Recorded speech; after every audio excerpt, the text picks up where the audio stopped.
Car start करते समय ये ध्यान में रखना है कि कार का एसी बंद हो, ठीक है।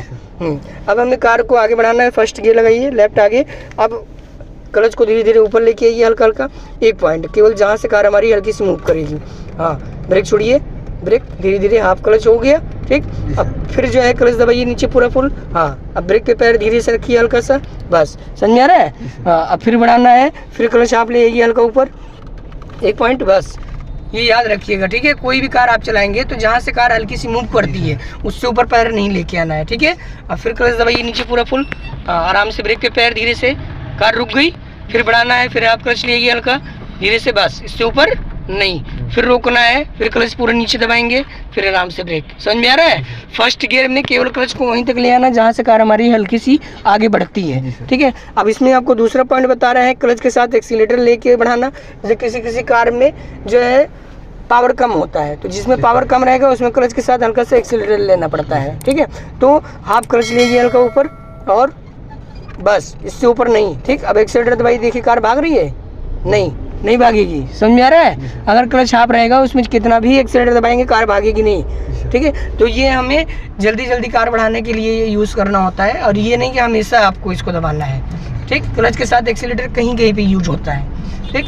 और कभी भी कार जब चला रहे हैं तो जो हमारी क्लच की ज़रूरत अगर ख़त्म हो गई तो क्लच पे पैर रख के ड्राइव नहीं करना है, ठीक है। अब फिर रोकना है तो क्लच पूरा नीचे दबाइए फुल, आराम से धीरे से ब्रेक पे पैर, ठीक। ब्रेक पे दबाव नहीं देना है, बहुत आराम से, ठीक है। अब वो वाला पैर कहाँ चला जाएगा, एक्सीलेटर पे, हल्का से एक्सीलेटर लेके उठा लीजिए और ऊपर लाइए पैर, हाँ दोनों बराबर, बस, ठीक। अगर क्लच हाफ रहेगा, हाफ क्लच में कितना भी एक्सीलेटर आप दबाएंगे कार भागेगी नहीं जब तक हमारा क्लच ऊपर नहीं आएगा, ठीक। और ये जो क्लच हाफ के साथ एक्सीलेटर यूज होगा ये सिर्फ केवल फर्स्ट गियर और सेकंड गियर में ही यूज होगा, ठीक है। और ये इसको हमेशा यूज नहीं करना है। अब फिर क्लच दबाइए नीचे पूरा, गियर सेकंड, लेफ्ट नीचे, हाँ। अब फिर उठाइए क्लच को हाफ तक, बस समझ में आ रहा है। हाँ, अब फिर बढ़ाइए स्पीड और एक्सीलेटर दबाइए और स्पीड और ठीक। अब फिर स्पीड से पैर हटाइए, क्लच पूरा बीच में आगे, थर्ड गियर हो गया, ठीक है। फिर उठाइए पैर ऊपर, चलिए बढ़िए एक्सीलेटर प्रेस, और ठीक है। अब कार हमारी किस गियर में चल रही है, थर्ड में, और स्पीड दीजिए। अब हमें कार कंट्रोल करना है तो केवल ब्रेक पे पैर लेके धीरे से, हाँ हल्का, बस। अब फिर उधर पंजा घुमाइए एक्सीलेटर पे, समझ में आ रहा है। हाँ, केवल थर्ड गियर में, फोर्थ गियर में, फिफ्थ गियर में आपको पहले ब्रेक से कार कंट्रोल करनी होती है। जब स्पीड कम होगी तभी हमारा क्लच यूज होगा, ठीक है। और कभी भी कार चला रहे हैं घबराना नहीं है, डरना नहीं है, केवल आपको कंट्रोलिंग अच्छी रखनी होती है, ठीक है। और जो एक्सीलेटर पेडल है इसको 10 मीटर पहले आपको हटा देना होता है, ठीक। अब जैसे यहाँ पे कट है तो आपका पैर कहाँ चला जाएगा, ब्रेक पे, बस केवल रखे रहिए, जरूरत पड़ा तो लगा लेना है, ठीक है। अगर हम ये चीज़ तत्काल करेंगे तो ब्रेक की जगह एक्सीलेटर दब जाएगा, ठीक। तो ये हमेशा इसको याद रखना है कि आपको पैर 10 मीटर पहले हटा लेना है, ठीक है। और हमेशा सेफ्टी से कार चलानी है, हमेशा इंडिकेटर यूज़ करके चलना है, और कहीं भी कार खड़ी है वहाँ से निकाल रहे हैं तब इंडिकेटर देना है, ठीक है। और कभी भी ओवर ड्राइव बिल्कुल नहीं करनी है, हमेशा कार को कंट्रोल में चलाना है, ठीक। तो ये समझ में आ गया ना फर्स्ट डे का कार चलाने का फर्स्ट डे है, ठीक है।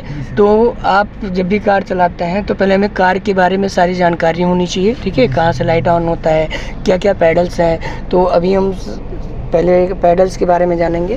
देखिए उधर राइट पैर में एक्सीलेटर पैडल होता है, ठीक है। इधर बीच में ब्रेक है, लेफ्ट में क्लच है, ठीक है। तो कोई भी कार आप चलाएंगे मैनुअल कार तो उसमें 3 पैडल्स होते हैं, ठीक। ये राइट पैर से दोनों काम करने हैं, एक्सीलेटर और ब्रेक का यूज होता है, ठीक है। जैसे एक्सीलेटर जब दबाते हैं तो हमें ब्रेक की ज़रूरत नहीं है, और जब ब्रेक दबाएंगे तो एक्सीलेटर की ज़रूरत नहीं है, ठीक। पैर कैसे चलेगा, पैर एड़ी को ब्रेक की सीध में रखना है, पंजे उधर घुमाइए एक्सीलेटर पे, उधर फिर इधर ले जाइए ब्रेक पे, हाँ। और पैर पे पीछे रखिए, जो पैर की उंगली है वो पड़नी चाहिए, ठीक है। फिर इधर लाइए ब्रेक पे पैर, हाँ। फिर उधर घुमाइए एक्सीलेटर पैर, ठीक है। समझ में आ गया ये पैडल। और ये क्लच का काम होता है गियर को लगाने के लिए, गियर को डाउन करने के लिए, ठीक है। या फिर जब हम कार को स्टार्ट करते हैं तब आपको क्लच दबाना है, ठीक। ये तीनों पैडल्स के बारे में समझ गए, ठीक है। अब हम पहले स्टीयरिंग के पास जो कंट्रोल्स होते हैं, देखिए यहाँ से जो है, यहाँ से वाइपर चलता है, ठीक। लो, मीडियम, हाई, ठीक है। यहाँ से 3 स्टेप, जैसे बारिश होगा उस हिसाब से आप यहाँ से एडजस्ट कर सकते हो वाइपर के लिए, ठीक है। पानी प्रेस करने के लिए इसको ऊपर की तरफ उठाना है, हाँ, ये पानी प्रेस होगा, ठीक है। देखिए, और वहाँ जो लीवर है वहाँ से लाइट ऑन होती है, आगे घुमाइए उसको, हाँ, ये पार्किंग लाइट है और आगे घुमाइए, हेडलाइट ऑन हो गई। ठीक है, कार की हेडलाइट यहीं से ऑन होती है। ठीक, अब उसको नीचे प्रेस करिए, नीचे की तरफ। हाँ, ये हाई बीम हो गया। ठीक, ये हाई बीम का ये सिंबल है ब्लू कलर का। ठीक, ये दूर की लाइट है, फिर ऊपर करिए उसको, पास की लाइट है। ठीक, अब उसको ऊपर खींचिए लीवर को। हाँ, ये हो गया डीपर। ठीक है, पास मांगने के लिए। ठीक, इसका यूज़ तब होता है जब सामने से कोई गाड़ी आ रही है आपकी लेन में, तो पास मांगना है तब आप इसका यूज़ कर सकते हैं। ठीक, अगर रात में गाड़ी चला रहे हैं तब आप पास मांगने के लिए उसका यूज़ कर सकते हैं। ठीक, अब हल्का सा इंडिकेटर नीचे करिए, हल्का सा। ठीक, ये इंडिकेटर राइट मुड़ने के लिए हो गया। ठीक है, और जब भी इंडिकेटर देंगे तो साइड मिरर देखना है, रियर व्यू मिरर देखना है, और ये नहीं कि हमें तुरंत मुड़ना है तो तभी हम इंडिकेटर देंगे। हमेशा 100-200 मीटर पहले इंडिकेटर दिया जाता है। ठीक, अगर लेफ्ट में है, राइट मुड़ना है तो पहले ही इंडिकेटर दे के राइट लेन में आना है, फिर हमें टर्न करना है। ठीक, और लेफ्ट के इंडिकेटर के लिए ऊपर करना है उसको, लेफ्ट हो गया। ठीक, अगर आप पीछे वाले को पास देना चाहते हैं कि पीछे वाला जा सकता है, इंडिकेटर बीच में करिए। हाँ, अब हल्का से नीचे करिए इंडिकेटर, बस 2 बार जल के बंद हो जाएगा इंडिकेटर। हाँ, नीचे हल्का, बस देखिए 2 बार जल के बंद हो गया। ठीक, ये पीछे वाले को पास देने के लिए है। ठीक है, जैसे पीछे वाला बंदा आपसे ओवरटेक करके जा सकता है। ठीक, ये समझ में आ गया दोनों लीवर के बारे में। अब ये यहाँ पे इमरजेंसी लाइट होता है। इसका यूज़ तब होता है जब कार में कोई ख़राबी है या आप कार को कहीं इमरजेंसी में पार्क किए हैं। ठीक है, और ये जो फंक्शन है ये एसी का इधर है। ठीक है, यहाँ पे अगर इस पे करेंगे तो ये फ़ैन बंद हो गया। ठीक, यहाँ पे ये नीले पे रहेगा तो ठंडा हवा देगा, रेड पे रहेगा तो गर्म हवा देगा। ठीक है, जब गर्म हवा चलाते हैं तो एसी बटन को ऑफ कर दिया जाता है। ठीक है, यहाँ से ऑफ कर देना है। और बाकी ये जो है ऊपर नीचे जहाँ पे हवा चाहिए उसके लिए है। ठीक, ये जो है अंदर की हवा अंदर रहेगी, इस पर कर देंगे तो अंदर की हवा बाहर हो जाएगी। ठीक है, तो वो अंदर कूलिंग नहीं करेगा। ठीक, तो ये हमेशा ध्यान में रखना है कि ये अंदर ही रहे। ठीक है, ये समझ में आ गया। और बाकी ये जो है गियर है, लेफ्ट करके आगे 1 गियर। ठीक, लेफ्ट करके नीचे 2nd गियर है, और बीच में ले जाएंगे सीधा ऊपर 3rd है, फिर बीच में लाएंगे सीधा नीचे 4th है, फिर राइट करके आगे 5th है। ठीक, ये हैंड ब्रेक है। हैंड ब्रेक कैसे लगाना है, ऊपर खींचिए, बस ऊपर केवल, बस इसको तेज़ी से भी नहीं खींचना है। ठीक है, इसको हल्का सा, ये जहाँ पे लॉक हो गया बस। ठीक, इस पर जो है ताकत नहीं लगानी है पूरी।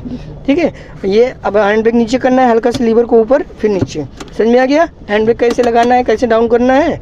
ठीक, और जब हम कार से उतरते हैं तो हैंड ब्रेक लगाने के बाद कार को गियर में लगा देना है। ठीक, ये इतना सा फंक्शन समझ में आ गया। अब एक बार ऑन करिए, एक बार देखिए यहाँ पे सारे फंक्शन दिख रहे हैं ना, ये साइन, ये बैटरी का है, ये इंजन ऑयल का है, ये स्टीयरिंग का है, ये इंजन सेंसर का है। ठीक, और इधर ये फ्यूल का है, इधर सीएनजी है। ठीक है, जब कोई भी कार आप स्टार्ट करते हैं तो सबसे पहले स्टार्ट करने से पहले आप चाबी को आगे जब घुमाएंगे, ठीक है, जब स्टीयरिंग में चाबी लगाते हैं तो पहली बार में स्टीयरिंग लॉक हटेगा, दूसरे में इग्निशन ऑन होगा, तीसरे में कार हमारी स्टार्ट होती है। ठीक, तो हमें कार स्टार्ट करना है तो कार स्टार्ट करने का सही तरीका क्या है, क्लच पूरा दबाइए। हाँ, अब ब्रेक पे पैर रख के रहिए, कार स्टार्ट करिए।